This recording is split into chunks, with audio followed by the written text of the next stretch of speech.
Καλησπέρα παιδες, είμαι ο Λίας ο Radit Gamer και σήμερα κάνουμε review του Bleach Chapter 552. Το chapter βασικά μας έγινε από εκεί που μας είχε αφήσει, δηλαδή με τον Hitsugaya να είναι πεσμένο στο έδαφος μετά από την τελευταία επίθεση του Busby και του Kangdu, ο οποίος ο Kangdu είναι ένας νέος Stern Reader που βλέπουμε στο όλο το σκηνικό. Είναι αυτός, αν θυμάστε, που στο προηγούμενο το chapter είχε αυτά τα νύχια σε στυλ Wolverine τέλος πάντων, τα οποία τα χρησιμοποίησε από ό,τι φαίνεται για να κάνει μια μεγάλη πληγή στο στήθος του Hitsugaya και να κόψει και το σπαθί του. Αλλά φαίνεται πως ο Kangdu ότι δεν έκανε μόνο αυτό, αλλά φαίνεται ότι επίσης έβγαλε και την Matsumoto εκτός μάχης, και αυτό το βλέπουμε έτσι όπως αφήνει το ανέστητό της στο σώμα δίπλα από τον Hitsugaya. Και ο Kangdu εκείνη τη στιγμή χρησιμοποιεί το Bankai του Hitsugaya για να τον αποτελειώσει τέλος πάντων, και ο Hitsugaya βλέπει ίσως για πρώτη φορά το δικό του το Bankai από άλλη οπτική γωνία τέλος πάντων. Ο Kangdu θα έπρεπε να πούμε ότι φαίνεται και ο λίγο πονόψυχος κατά μία έννοια, επειδή λυπάται ότι το Bankai του Hitsugaya θα συνεχίσει να ζει κατά μία έννοια μέσα του, ενώ ο Hitsugaya θα είναι πεθαμένος, και παίρνει ένα ύφος του στυλ σαν να τον λυπάται τον Hitsugaya, ας το πούμε έτσι, κλπ. Αλλά ενώ γίνονται όλα αυτά, βλέπουμε τη συνέχεια της συνομιλίας του Mayuri με τον Urahara, όπου αυτοί οι δύο από ό,τι φαίνεται ξεκινάνε και συγκρίνουν τις απόψεις τους και τις ανακαλύψεις τους όσον αφορά για τους Quincy και για το πώς οι Captains γίνεται να ξαναπάρουν τα Bankai τους πίσω ή να αποτρέψουν τους Quincy από το να κλέψουν άλλα Bankai. Και από εδώ και μπρος βλέπουμε κατά μία έννοια μία σύγκρουση γνώσεων και θεωρίας ανάμεσα στους δύο, δηλαδή ανάμεσα στον Mayuri και στον Urahara. Είναι δηλαδή κατά μία έννοια λες και δείχνει ο ένας τον άλλον για το ποιος έχει τις σύμβολες γνώσεις απάνω στο θέμα, και ο ένας αλληλοσυμπληρώνει τα λόγια του άλλου καθ' όλη τη διάρκεια της εξήγησης, να το πούμε έτσι. Είναι φανερό πως ο Mayuri δεν τον πολύ συμπαθεί τον Urahara και δεν θέλει να συνεργαστεί μαζί του, αλλά εν ώψη της όλης κατάστασης δεν έχει άλλη επιλογή από το να το κάνει έτσι.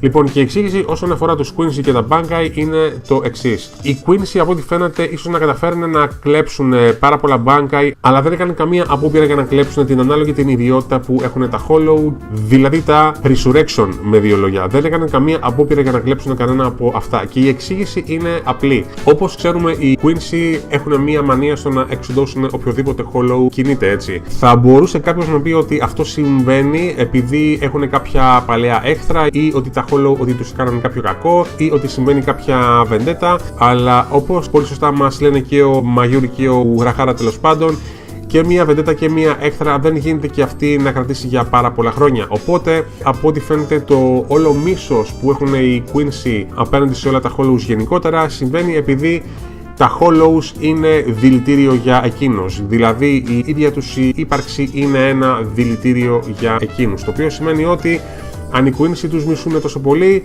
είναι επειδή τα Hollow είναι ο φυσικός τους εχθρός, να το πω έτσι. Είναι σαν ένα δηλητήριο για εκείνους. Γι' αυτό, αν δεν κάνω λάθος, μας εξηγεί και ο Urahara σε κάποια φάση, γι' αυτό το λόγο δεν είδαμε ποτέ κάποιον Quincy ο οποίος να πέρασε μέσα από την διαδικασία του Hollowification, έτσι. Το οποίο σημαίνει ότι αυτή βασικά είναι και η αδυναμία των Quincy. Έχουν αδυναμία απέναντι σε οτιδήποτε έχει σχέση με τα Hollow. Όπως είχαμε δει και στην περίπτωση της μητέρας του Ichigo, αν θυμάστε, που την είχε δαγκώσει το Hollow εκείνο και βρέθηκε να είναι ετοιμοθάνατη, ας πούμε. Αυτό συμβαίνει βασικά με όλους τους Quincy. Αν χτυπηθούν από κάποιο Hollow θανάσιμα, τότε πεθαίνουν. Είναι πάρα πολύ απλό. Εγώ τουλάχιστον το καταλαβαίνω έτσι. Και ο Urahara τέλος πάντων σκέφτηκε το εξής. Έφτιαξε κάτι χάπια, τα οποία τα χάπια αυτά τα έστειλε σε όλους τους Captains, και το μόνο που έχει να κάνει ο Captain είναι να αγγίξει το χάπι και αυτό θα απορροφηθεί από την ψυχή του αυτομάτως. Ωραία.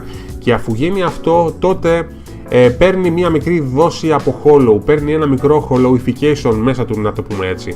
Ποιο είναι το θέμα όμως? Ότι επειδή ακόμα οι Captains συνδέονται με τα Bankai τους, επειδή είναι δικά τους εδώ που τα λέμε, ακόμα και αν κάποιος τους τα έχει κλέψει, αυτομάτως αυτή η μικρή δόση του Hollowification, η οποία παίρνουν τέλος πάντων, θα περάσει και στα Bankai τους ανεξάρτητα από το που είναι. Και όπως βλέπουμε στην περίπτωση του Hitsugaya και του Kangdu, τη στιγμή που ο Hitsugaya το ακουμπάει το χάμπι και η ψυχή του το απορροφάει αυτόματα, βλέπουμε τον Kangdu να γεμίζει σε αίματα κατευθείαν. Και αυτό συμβαίνει επειδή αυτή η μικρή δόση του Hollowification, να το πούμε έτσι, πέρασε στο Bankai του Hitsugaya, έστω και αν αυτό βρισκόταν απάνω σε κάποιον άλλον. Και έτσι αυτό σημαίνει δηλητήριο για τους Quincy και για τον Kangdu αυτόματα. Το οποίο σημαίνει ότι βλέπουμε τον Kangdu να γεμίζει σε αίματα από την κορφή ως τα νύχια. Οπότε αυτό φαίνεται ότι είναι όχι μόνο ο τρόπος για να αποτρέψουν τους Quincy από το να κλέψουν και άλλα Bankai, αλλά είναι όμως και η θανάσιμή τους αδυναμία. Το οποίο σημαίνει, όπως σας είπα και πριν, ότι οι Quincy είναι αδύναμοι σε οτιδήποτε έχει σχέση με Hollow. Δηλαδή τα Hollow είναι ο φυσικός τους εχθρός και είναι επίσης και το ένα πράγμα το οποίο μπορεί να τους καταστρέψει ολοκληρωτικά. και το chapter σε γενικές γραμμές τελειώνει εκεί με τις εξηγήσεις του Μαγιούρι και του Ουραχάρα. Λοιπόν, για μένα αυτό ήταν ένα καλό chapter για άλλη μια φορά, όχι τόσο για την εξήγηση που έδωσε ο Μαγιούρι μαζί με τον Ουραχάρα τέλος πάντων, ούτε για το ότι τον είδαμε τον Kango του στο τέλος να γεμίζει με αίματα κλπ. Όχι. Για μένα αυτό είναι πάρα πολύ σημαντικό, επειδή είναι φανερό για ποιο λόγο οι Quincy τον φοβόντουσαν τον Ichigo εδώ και πάρα πολύ καιρό και για ποιο λόγο έκαναν και τόσες πολλές απόπειρες για να τον αποκλείσουν, για να τον φυλακίσουν, για να τον κάνουν να χάσει το ηθικό του κλπ. Όχι μόνο επειδή είναι πάρα πολύ δυνατός τέλος πάντων, ή επειδή για κάποιο λόγο δεν μπορούν να κλέψουν το Bankai του, διότι αν θυμάστε και από την πρώτη την επίθεση των Stern Ritter δεν είχαν κάνει καμία απόπειρα για να του κλέψουν το Bankai, ίσως και να μην μπορούν να του κάνουν κιόλας, διότι όπως θυμάστε η βασική ψυχή του Zanpakuto που έχει ο Ichigo είναι ένα Hollow. Γι' αυτό το λόγο οι Stern Ritter και ο Shuhabach, από ό,τι φαίνεται, τον θεωρούσαν τον Ichigo σαν τόσο μεγάλη απειλή από την αρχή, και αν θυμάστε που είχαν κάνει και μια απόπειρα να τον φυλακίσουν πριν αυτός προλάβει να φτάσει στη Soul Society και να τους βοηθήσει όλους. Οπότε όντως είναι πλέον φανερό ότι ο Ichigo αυτόματα αποκτάει πολύ πιο μεγάλη σημαντικότητα σε αυτόν τον πόλεμο από ό,τι πριν, διότι πλέον με τις δυνάμεις του είναι η απόλυτη απειλή για τους Quincy 100%. Αυτό βέβαια είναι πιο πολύ η προσωπική μου άποψη και δεν ξέρω το τι θα γίνει μετά, αλλά βλέποντας όμως για το πώς τα Hollow είναι τέτοιο δηλητήριο για τους Quincy, να το πω έτσι, τότε παιδιά όλα κάνουν κλικ. Είναι φανερό για ποιο λόγο οι Quincy και ο Shuhabach θέλανε τόσο πολύ να τον κρατήσουν τον Ichigo μακριά από την Soul Society στην πρώτη την επίθεση την οποία είχαν κάνει. Είναι επειδή ο Ichigo έχει την ψυχή ενός Hollow μέσα του, γι' αυτό είναι ουσιαστικά τέτοιος κίνδυνος για τους Quincy.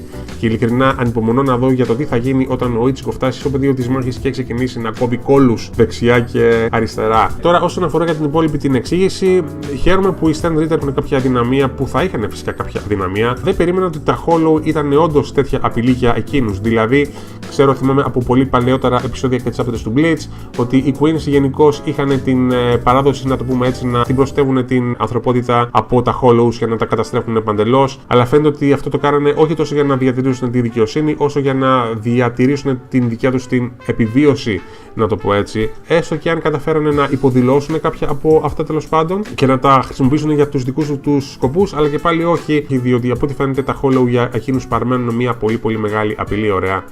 Οπότε ναι, θα δούμε το τι θα γίνει στα επόμενα chapter. Αυτό ήταν το chapter σε γενικές γραμμές, αλλά για μένα αυτό ήταν ένα καλό chapter, γιατί ο Kubo για άλλη μια φορά μας εξηγεί κάποια πράγματα όσον αφορά και τους Quincy και τα Hollow και τον Ichigo κατά συνέπεια. Οπότε μου άρεσε που είδα όλες αυτές τις επεξηγήσεις στο chapter, να σας πω έτσι. Και αυτά σε γενικές γραμμές, αυτό ήταν το review μου για το Bleach αυτής της εβδομάδας. Ελπίζω να σας άρεσε. Θα τα πούμε στο επόμενο μου το review. Εύχομαι να είστε καλά και να περάτε καλά σε ό,τι και να κάνετε. Φιλιά, γεια σας, θα τα πούμε.